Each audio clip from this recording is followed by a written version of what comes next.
So everybody overcomplicates the millionaire game. We became millionaires by 30 and it wasn't as hard as people make it. And I'm gonna share exactly the 9 things we did to become millionaires by 30. And for reference, 7 years before that, we actually had a negative net worth at negative $8,000. So this game is not as hard as you make it. And I wanna shed some light onto the 9 things we did to become millionaires by 30. So the first thing we did, it was rocket science, I understand, but we budgeted. We knew exactly where every single dollar was going. The very first thing we did was when we started this process was we actually looked backwards at our actual numbers. So the past 3 months, we took our bank statements and credit card statements and just dug into our actual spend to see where our starting point was and what our reality was. If we continue to do what we've always done, we're gonna continue to get the same results. So we saw exactly where we started and then we adjusted from there. We looked at every single category and started to figure out what are actionable ways that we can reduce or be more intentional about this specific category. It's not always about cost cutting. In fact, we actually increased a lot of our different budget line items, such as gym and such as investments in ourselves and self-education. So along with intentionally cutting things that we didn't really utilize, like Amazon and late night purchases, we actually increased our spend in things that benefited us. And that changed our whole trajectory going forward. Number 2, we paid off $304,000 in debt during this process. Obviously, we were shifting our cash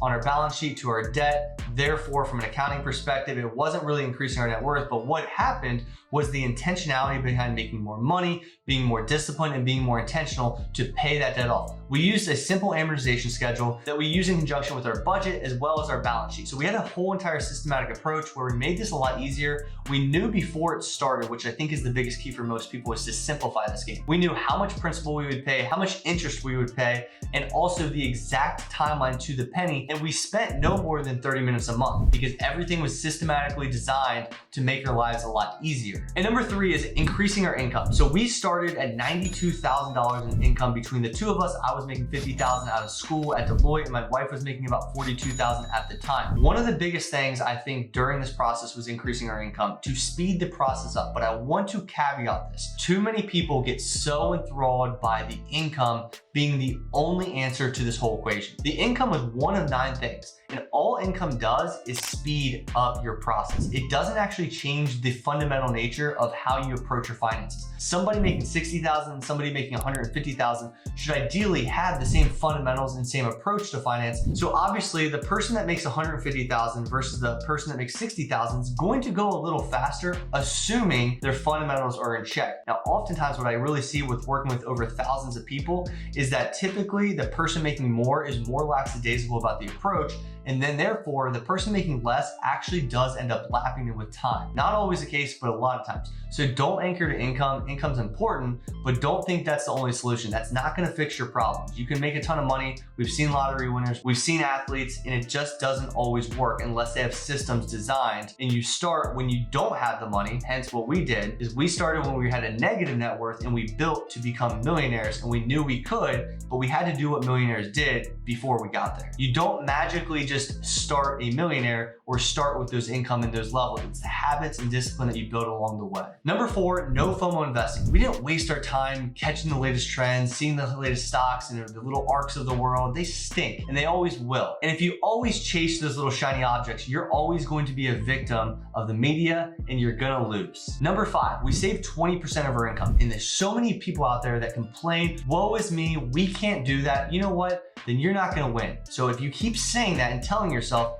you're not gonna win and you're gonna struggle in life because all you do is make excuses. You gotta find a way to put your family in the best possible position to begin to save money. We started at 5%, we didn't start at 20%, so we started at a low amount, but we increased our income, we made sure our expenses were intentional, and we began to build upon the 5%. Again, it doesn't just start at 20%, it just doesn't start at 50%. You have to build slow and steady, and you'll get there. And you have to stop making little petty excuses, or that's gonna trickle into every area of your life as to why you're not getting to where you wanna get. Number 6 is we automated all bills, investments, and debt paydowns. When we were paying off debt, we did not just manually decide to pay off X amount of debt in a given year. We had our whole system designed to automate this entire process. We put it in place, we built the system on the front end, and everything else automated. We knew exactly how much extra money we were going to additional debt payoff. We knew exactly how much money was going to our IRA or a taxable brokerage or our HSA or our 401k, and all of that was automated. The people that keep the manual approach to finances have a deeper rooted issue than just letting go of their finances. You need to dig deeper. Number 7 is we didn't fall victim to lifestyle creep. I don't know what else to tell you besides do deep work on yourself. If you catch yourself comparing yourself to your neighbors or friends or family, if you're constantly looking at what they have and trying to catch up with the Joneses, it's just going to be an ever-ending cycle. No matter what levels of income you are, there's always levels to wealth,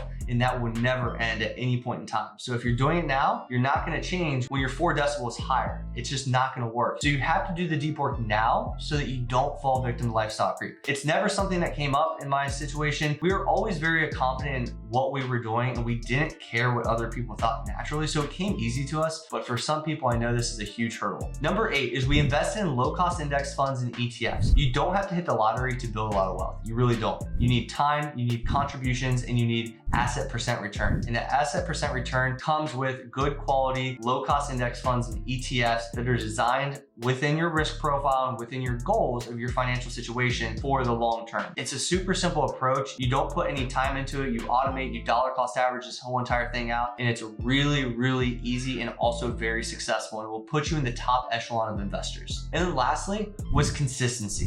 We did all of the first 8 things so consistent in nature, over and over and over and over, and that's how we did it. So the overnight success that happens after 10 years of hard work, the consistency of that individual is the reason they keep winning. And it's not gonna stop because they've mastered the system and the fundamentals and what actually drives real wealth building, but ultimately what drives real success, it's consistency, discipline, and focus. And if you can keep those principles intact along the way, I can promise everybody here will become a millionaire. And I'll end by saying millionaire is not the end goal. And so if you have an end goal of a millionaire, you're shooting way low. $1 million a year in an investment account will yield, let's say, roughly $40,000 a year. 40,000 divided by 12 isn't life-changing money. So obviously you might have Social Security or other forms of income during your retirement, but shooting for just $1 million is actually a low ball. And I don't want to discourage anybody from hearing that. I want to encourage you to set your sights high, go get out a basic compound interest calculator. I'll link that in the show notes below to just play with numbers. It doesn't take a lot of money to actually become wealthy. And I believe I can make anybody a millionaire within about 20 years in the average situation out there. So if you're looking to take your game to the next level, you can meet with my team for Budgetdog Academy, where we turn the everyday person into millionaires, and we've done it over and over and over. We save the average person an extra $19,000 per year, but not only do we do that, we take that money and then we exponentially multiply it with the right investments over time and just putting them in fundamental vehicles to drive them to millionaire status. It's a super easy game. If you overcomplicate this game, you're gonna continue to lose with money. It's a simple game. 1 credit card, 1 debit card, 1 bank account, a couple of investment accounts. You don't have to recreate the wheel or do a million different things to get to this level.